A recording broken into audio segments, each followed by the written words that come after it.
Opäť vás zdravím, dnes sa zoznámime s prostredím Bluevoda a ako si uložíme naše prvotné stránky.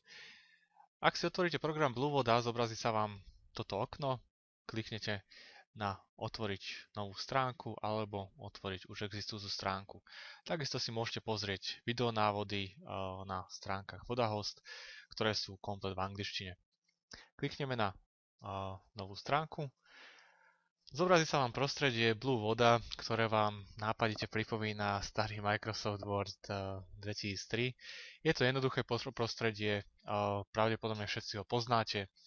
Máte tu súborové vlastnosti, editačné, zobrazovacie, vkladacie, formátovacie lišty, takisto nový súbor, otvoriť súbor, uložiť súbor, prácu s textom, adminské rozhranie, takisto tu máte PayPal rozhranie, o ktorých si povieme neskôr, vkladanie tlačítok a vkladanie už existujúcich objektov. Vlastne momentálne vám ukážem, ako si uložíte vaše prvé web stránky a ako sa správne ukladajú web stránky. Kliknite na tlačítko Save a pomenujete si vlastne vašu prvú web stránku.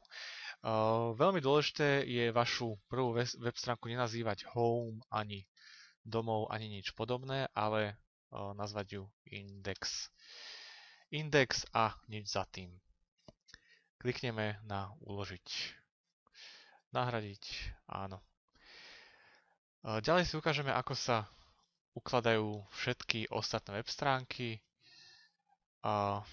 Vždy ich ukladajte malým písmenom a zmysluplne. Čiže napríklad kontakt dáva pre vás aj pre vyhľadávače o mnoho väčší zmysel ako 1, 2, 3, 4 alebo niečo podobné. Neukladajte s veľkými písmenami, s diakritikou, so špeciálnymi znakmi alebo podobne. Ukladajte ich veľmi jednoducho, ukladajte ich s malými písmenami a ak potrebujete použiť medzery medzi slovami, tak použite podtržník alebo použite pomočku. Nikdy nepoužívajte medzeru.